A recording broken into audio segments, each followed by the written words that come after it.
جو 5 نمازیں ہیں معراج کا تحفہ ہے جو 5 Now I would like to call Muhammad Munif to come and deliver the importance of Salah.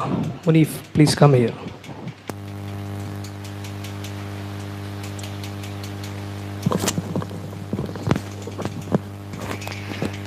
اعوذ باللہ من الشیطان الرجیم بسم اللہ الرحمن الرحیم الحمد للہ رب العالمین والصلاة والسلام علی سید الانبیاء والمرسلین محمد وآلہ واصحابہ اجمعین ومن تبعهم بإحسان الى یوم الدین اما بعد قال اللہ تعالی فی کتابہ المبین فاعوذ باللہ من الشیطان الرجیم بسم اللہ الرحمن الرحیم ان الصلاة تنہی عن الفحشاء والمنکر وقال رسول اللہ صلی اللہ علیہ وسلم بین العبد و بین الکفر ترک الصلاح صدق اللہ المولانا العظیم و صدق رسولہ النبی الکریم۔ وہ سجدۂ روح زمین جس سے کانپ جاتی تھی اسی کو آج ترستے ہیں منبر و محراب۔ قابل احترام استاذ المکرم و محترم حاضرین و سامعین، السلام علیکم ورحمۃ اللہ وبرکاتہ۔ اللہ تبارک و تعالیٰ کا احسان عظیم ہے کہ حق تعالیٰ نے ہمیں اس متبرک و منور مجلس معراج النبی صلی اللہ علیہ وسلم میں بیٹھنے کی توفیق دی۔ میں آج کی اس متبرک شب میں آقا صلی اللہ علیہ وسلم کو ملنے والے عظیم تحفے کی اہمیت و فضیلت کو آپ کی سماعتوں کے حوالے کر رہا ہوں۔ اللہ تبارک و تعالیٰ سے دعا ہے کہ کہنے اور سننے سے زیادہ اعمال صالحہ کرنے کی توفیق عطا فرمائیں۔ خالق السماوات والارض نے امت مسلمہ اور اپنے محبوب محسن کائنات صلی اللہ علیہ وسلم کو بے بہا نعمتوں سے نوازا اور ہمیشہ تحفوں سے سرفراز فرماتا رہا۔ انہی تحفوں میں سے ایک اعلیٰ و عرفہ تحفہ نماز بھی ہے۔ اس تحفے کی فضیلت روز روشن کی طرح عیاں ہیں۔ اللہ تعالیٰ نے ہر حج کو فرض پر نازل فرمایا، زکوٰۃ کو فرض پر نازل فرمایا، روزوں کو فرض پر نازل فرمایا اور ایمان کو بھی فرض پر نازل فرمایا۔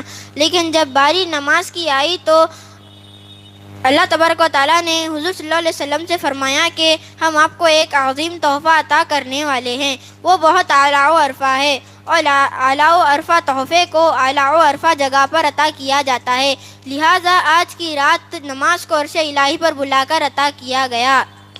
برادران اسلام، توحید اور اسلام کے بعد انبیاء علیہم السلام نے بھی نماز کو ہی اہمیت دی ہے۔ نماز کی تلقین کی قرآن میں جگہ جگہ یا ایھا الذین آمنوا استعینوا بالصبر والصلاۃ کہ اے مومنو صبر اور نماز کے ذریعے مدد مانگو فرمایا گیا۔ عزیزان گرامی، کوئی متقی نماز کے بغیر متقی نہیں ہو سکتا، کوئی ولی نماز کے بغیر ولی نہیں ہو سکتا، کوئی خطب نماز کے بغیر خطب نہیں ہو سکتا۔ حضور صلی اللہ علیہ وسلم نے بھی نماز ادا کی، صحابہ اکرام نے بھی نماز ادا کی، تابعین نے بھی نماز پر مداومت کی، تابعین نے بھی نماز کو ترک نہیں کیا، ائمہ مجتہدین نے بھی نماز کو پکڑے رکھا، اولیاء اکرام نے بھی نماز کو اختیار کیا۔ کوئی بتا دو اگر کسی نبی نے نماز ترک کی اور وہ نبی بن گیا ہو، کوئی ولی نماز کے بغیر ولی بن گیا ہو، کوئی خطب نماز کے بغیر خطب بن گیا ہو، کوئی ابدال نماز کے بغیر ابدال بن گیا ہو، کوئی امام نماز کے بغیر امام بن گیا ہو، آپ بتا ہی نہیں سکتے، اس لیے کہ یہ عمل محبوب عمل ہے۔ نماز سے دلوں کو نورانیت ملتی ہے، نماز سے ایمان و عقائد کو قوت ملتی ہے، نماز انسان کی زندگی کو سورج سے زیادہ روشن کر دیتی ہے۔ نماز اس وقت چراغ کا کام کرتی ہے جس وقت چاروں سمت اندھیرا ہی اندھیرا ہو، یعنی قبر میں۔ نماز مصائب و پریشانی کو ٹال دیتی ہے، نماز سے انسان اعلیٰ و عرفہ ہوتا ہے۔ کیوں نہ ہو، نماز ہے ہی ایسا تحفہ جس سے شیطان کا منہ کالا ہوتا ہے۔ برادران ملت، نماز ہی سے فیصلہ ہوتا ہے کہ کون متقی، کون شقی، کون انسان، کون شیطان، کون مسلم، کون غیر مسلم۔ یہ امتیاز نماز سے ہی ظاہر ہوتا ہے۔ میں بغیر حوالے کے نہیں کہتا، مشکات شریف میں ایک حدیث ہے جس حضرت جابر رضی اللہ تعالیٰ عنہ روایت فرماتے ہیں، حضور صلی اللہ علیہ وسلم نے فرمایا، ہمارے اور کفر کے درمیان فرق صرف نماز کا ہے۔ مشکات شریف میں ہی ایک اور ایک حدیث ہے جس کے راوی حضرت برعیدہ رضی اللہ تعالیٰ عنہ ہیں۔ فرمایا رسول اکرم صلی اللہ علیہ وسلم نے ہمارے اور منافقین کے مابین فرق صرف نماز کا ترک کرنا ہے، بس جس نے اس کو ترک کیا گویا اس نے کفر کیا۔ حضور صلی اللہ علیہ وسلم نے دوسری جگہ ارشاد فرمایا کہ جس نے جان بوجھ کر نماز کو ترک کیا گویا اس نے کفر کیا۔ ان تمام احادیث کی روشنی میں نماز کی اہمیت سورج کی طرح ظاہر ہوتی ہے، اور محسن انسانیت صلی اللہ علیہ وسلم نے اپنی آنکھوں کی ٹھنڈک نماز میں بتایا ہے۔ جب بندہ رب کائنات کے دربار میں اپنا سرغم کرتا ہے تو محسن کائنات صلی اللہ علیہ وسلم کی آنکھوں کو ٹھنڈک محسوس ہوتی ہے، اور نماز کے چھوڑنے سے نبی آخر الزماں کو تکلیف ہوتی ہے، اور جس نے محسن انسانیت صلی اللہ علیہ وسلم کو تکلیف پہنچایا گویا اس کی دنیا و آخرت برباد ہے۔ جب بندہ نماز کو ادا کرتا ہے تو حق تعالی شانہ اپنے تمام انوار و برکات کے ساتھ متوجہ ہوتے ہیں، اور بندہ رحمت خداوندی کا محور بن جاتا ہے۔ محترم بزرگوں اور دوستوں، قیامت کے دن سب سے پہلے نماز کے بارے میں سوال ہوگا۔ اس دن کوئی کسی کا نہ ہوگا، انسان خود کے ہی پسینے میں ڈوبے ہوں گے، ہر شئی نفسی نفسی پکارے گی۔ اس دن سب سے پہلے نماز کے بارے میں سوال ہوگا۔ سرکار دو عالم صلی اللہ علیہ وسلم نے ارشاد فرمایا کہ یوم قیامت میں سب سے پہلے حقوق اللہ میں نماز کا حساب لیا جائے گا۔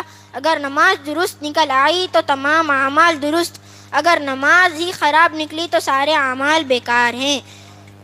جب نماز درست ہے تو تمام اعمال قبول، حج بھی قبول ہوگا، زکوٰۃ بھی قبول ہوگی، روزے بھی قبول ہوں گے، اور دیگر اعمال صالحہ بھی مقبول ہوں گے۔